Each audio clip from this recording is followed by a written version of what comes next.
నమస్తే, welcome to యోఈ TV. ఈరోజు మనం పరిగి నియోజకవర్గంలో పర్యటిస్తా ఉన్నాం.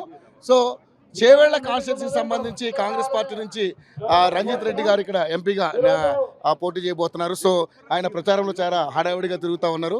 సో ఆయన అడిగి మరి ఈ నియోజకవర్గంలో మరి ఆయన గెలుపు ఎంతవరకు సాధ్యం అనేది ఆయన మాటలో తెలుసుకునే ప్రయత్నం చేద్దాం. సార్ నమస్కారం, కంగ్రాచులేషన్స్ ఫస్ట్ ఆఫ్ ఆల్ మీకు. సార్ చూస్తే ఎక్కడ చూసినా హడావిడి కనపడతా ఉంది. కాంగ్రెస్ పార్టీ ఈ రోజున రాష్ట్రంలో అధికారంలోకి వచ్చింది, రేపు దేశంలో కూడా అధికారంలో రావాలని చెప్పేసి పావులు కదుగుతూ ఉంది. సో ముఖ్యంగా చూసుకుంటే చేవేళ్ల నియోజకవర్గం నుంచి ఈసారి రంజిత్ రెడ్డి గారు కాంగ్రెస్ పార్టీ నుంచి పోటీ చేయబోతున్నారు. మీ విజయానికి అనుకూలించే అంశాలు ఏ విధంగా ఉన్నాయి, ప్రజల నుంచి రెస్పాన్స్ ఏ విధంగా వస్తుంది?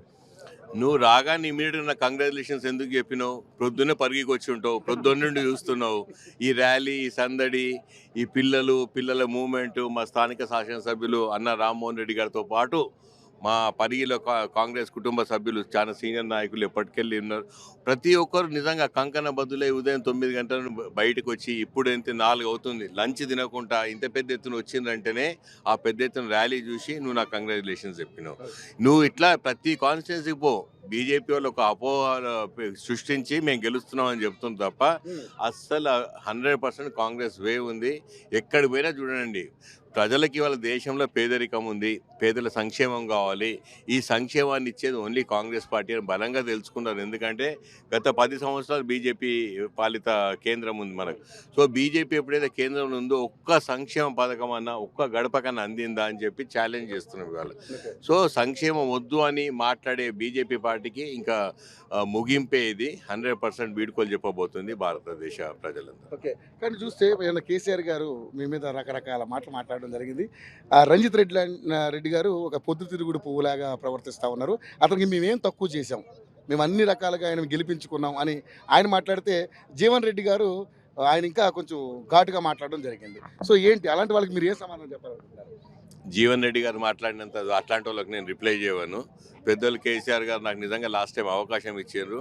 డెఫినెట్గా నేను ఎవరో చెప్పినారు, ప్రజల దగ్గరికి తీసుకెళ్ళినారు, నన్ను గెలిపించారు.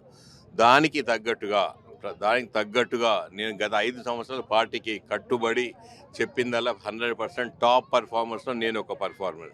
సో నాకు ఏదైతే అవకాశం ఇచ్చిందో దానికి 100% నేను పార్టీకి కూడా 100 చేయుతనిచ్చిన, 100% నా వంతు నేను చేసిన.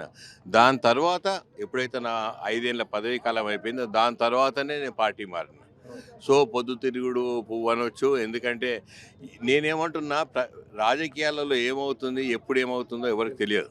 రాజకీయ అవకాశాలు ఎందుకు మనం తీసుకోవాలంటే ప్రజలతో పాటు ఉండాలి, పేదల సంక్షేమం కోరుకోవాలి. అప్పుడు అవసరాల రీత్యా ఏది ఉంటే ఆ డెసిషన్స్ తీసుకుంటారు. పెద్దలు తీసుకున్నారు, ఇప్పుడు తీసుకుంటారు, ఇంకా రాబోయే రోజుల్లో తీసుకోక తప్పట్లేదు రాజకీయాలు. అంతే తప్ప కేసీఆర్ గారు అది ఒకటే కామెంట్ చేసినారు, దాని పర్వాలేదు. ఎందుకంటే ఒక పార్టీ అధ్యక్షుడు అంత కామెంట్ చేయడం తప్పేం లేదనుకుంటా. కానీ నేనేమంటున్నా, ఏం తక్కువ చేసినట్టు నేను కూడా ఏం తక్కువ చేయలేదు పార్టీకి అన్నది నేను బలంగా నమ్ముతున్నా కాబట్టి నేను దాని మీద కామెంట్ చేయను. ఇక జీవన్ రెడ్డి గారు లాంటి మాట్లాడేటోళ్ళు కూడా మాట్లాడితే, జీవన్ రెడ్డి గారికి నేను రిప్లై చేయడం మొదలు పెడితే జీవన్ రెడ్డి గారు ఏందో దేశానికి తెలుసు. నా గురించి ఆయన మాట్లాడితే నన్ను ఏం చెప్పాలో ఆయన అడగండి.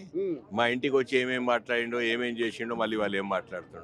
అట్లాంటి జీవన్ రెడ్డి గారి గురించి నేను మాట్లాడాను. సార్ ముఖ్యంగా చూసుకుంటే మరి మీరు ఒక నిమిషం, ఈ నియోజకవర్గంలో ఇప్పుడు స్టిల్ ఎంపీగా ఉన్నారు. సో ఒక నిమిషం అయ్యా, స్టిల్ ఎంపీగా ఉన్నారు. ఇప్పుడు మీరు చేసినటువంటి ఇంతవరకు మీరు చేసినటువంటి అభివృద్ధి ఏంటి, ఇంకా చేయాల్సినటువంటి అభివృద్ధి ఏంటి? ఇప్పటివరకు చరిత్రలో ఏ ఎంపీ అయినా ప్రజలకు ఇచ్చిన హామీ 100% నెరవేర్చిన అన్న గట్టిగా మాట్లాడే ఎంపీలు ఎవరు ఉన్నారో నాకు తెలియదు. నేనైతే చేవేళ్ల గడ్డ మీద నాకంటే ముందు విశ్వేశ్వరరెడ్డి ఉండి, అంతకంటే ముందు పెద్దలు చాలామంది ఉండేది. కానీ నేను ఇచ్చిన హామీ, ప్రతి ఒక్క హామీని అమలు పరిచిన. 111 జీవో కావచ్చు, తర్వాత అప్పటి మన్నెగూడ రోడ్ శాంక్షన్ కావచ్చు. నేను అప్పటి మన్నెగూడ రోడ్ శాంక్షన్ చేసి 1000 కోట్లతో టెండర్స్ క్వాలిఫై చేసి శాంక్షన్ లెటర్ తెప్పించి, గడ్కరీ గారు వస్తే శంకుస్థాపనకు నేను పక్కన నిలబడి నేను దిగితే నేను చేసిన అంటాడు విశ్వేశ్వరరెడ్డి. 4.5 ఏళ్ళు పండుకొని లేచి వచ్చి సడన్గా కళ వచ్చింది కావచ్చు ఆయనకు తప్ప. మీరు జర్నలిస్ట్ సోదరులు ఏం చేయాలంటే పోయి శాంక్షన్ లెటర్ చూపెట్టండి. మీ టర్మ్లో అయిందా, రంజిత్ రెడ్డి టర్మ్లో అయిందా? మీ టర్మ్లో శంకుస్థాపనకు సెంట్రల్ మినిస్టర్ వస్తే ఆయన పక్కన రంజిత్ రెడ్డి ఉన్నాడా, విశ్వేశ్వరరెడ్డి? ఇట్లాంటివి అడగాలి మీరు. 111 జీవో ఎత్తేస్తా అని చెప్పిండు, 1000 కొబ్బరికాయలు కొడతా అన్నాడు, అది మొక్కుతా ఇది మొక్కుతా. ఏది చేసిండు? ఏది చేయలేదు. ఎవరికైనా ఇంటికి వస్తే తలుపులు తెరిచి టైంకి ఏమన్నా ఇంత కూర్చోబెట్టి ఏం బాధలు ఉన్నాయి, ఏదైనా హెల్ప్ చేస్తాను అన్నాడా? ఏది చేయడు, ఎవరికి అందుబాటులో ఉండడు. ఒక ఫోన్ చేస్తే ఎత్తాడు, వచ్చిన వాళ్ళని తిడతాడు. ఆయనకు ఉన్నది ఒకటే ఒకటి ఏంది అంటే నా ఇంటి పేరు కొండ అంటాడు అంతే. ఇంటి పేరు కొండ, పెద్ద దొర, అవన్నీ మేము కూడా ఒప్పుకుంటాం. ఆయనకు ఉన్నది కావాల్సింది ఒక స్టేటస్ సింబల్, ఏది ఎంపీ అన్నది. నేను 100% కష్టార్జితం నా ఇంటి పేరు. ఇక్కడ దానికి వచ్చిన కష్టపడ్డా, మంచిగా చదువుకున్నా, తర్వాత వ్యాపారం చేసిన, ఇక్కడికి వచ్చిన. నా ఇంటి పేరు కష్టార్జితం. నేను ఒక సైనికుల్లాగా ప్రజల కోసం పనిచేస్తాను. స్థానికేతరుడు అని మాట్లాడతారు. దానికి ఏ సమాధానం? ఓకే స్థానికేతరుడని పోయినసారి అన్న, కాక స్థానికేతరుడని పోయినసారి 2018 అన్న తర్వాత కూడా ప్రజలు నన్ను దీవించి గెలిపించారు. అప్పుడు ఆన్సర్ కాలేదా? స్థానికేతరుడా ఏంది? ఇవాళ చేవెళ్ళ గడ్డ మీద ఇల్లు కట్టుకున్న ఆఫీస్ ఉన్నది. ఆయనకుందా ఆఫీస్ అని ఇల్లునా?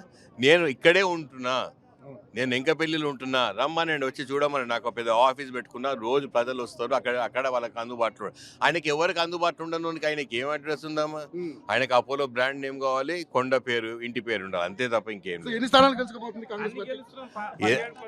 100% కాంగ్రెస్ వే ఉంది, అన్నీ గెలుస్తాం డెఫినెట్గా నాకంటే. సో మొత్తానికి రంజిత్ రెడ్డి గారి యొక్క మనోగతం ఏంటంటే, సో ఈ నియోజకవర్గంలో నేను చేసిన అభివృద్ధి నన్ను కాపాడుతుంది. ఏ పార్టీలో ఉన్నప్పటికీ కూడా అభివృద్ధి ధ్యేయంగా నా ఇంటి పేరు కష్టం అన్న ఉద్దేశంతో నేను కష్టపడి పనిచేసుకుంటూ వెళ్తా ఉన్నాను. సో చేవెళ్ళ గడ్డపై కాంగ్రెస్ జెండా ఎగరడం ఖాయమని చెప్పేసి రంజిత్ రెడ్డి ధీమా వ్యక్తం చేస్తూ ఉన్నారు. నా గురించి కేసీఆర్ గారు పెద్దలు మాట్లాడారు, దానికి పెద్ద ప్రాబ్లం కాదు. కానీ జీవన్ రెడ్డి లాంటి వాళ్ళు కూడా మాట్లాడితే వాళ్ళకి సమాధానం చెప్పాల్సిన అవసరం అయితే నాకు లేదని చెప్పేసి ఆయన మాట్లాడడం జరుగుతుంది. సో చూద్దాం. దాదాపుగా ఈ 17 నియోజకవర్గాల్లో 17 సీట్లలో దాదాపుగా 14 సీట్లు పక్కా గెలుస్తామని ధీమా వ్యక్తం చేస్తూ ఉన్నారు. సో మనం ఇప్పుడు మొత్తం అంతా కూడా చేవెళ్ళ కాన్స్టిట్యున్సీలో ఉన్న మొత్తం అందరూ కూడా కాంగ్రెస్ శ్రేణులతో ఈ ఏరియా అంతా కూడా నిండిపోయి ఉంది. సో మొత్తానికైతే కాంగ్రెస్ పార్టీ రాష్ట్రంలో అధికారంలోకి వచ్చినట్టే రేపు దేశంలో కూడా అధికారంలో రాబోతుందని చెప్పేసి ధీమా వ్యక్తం చేస్తున్నారు. Over to studio.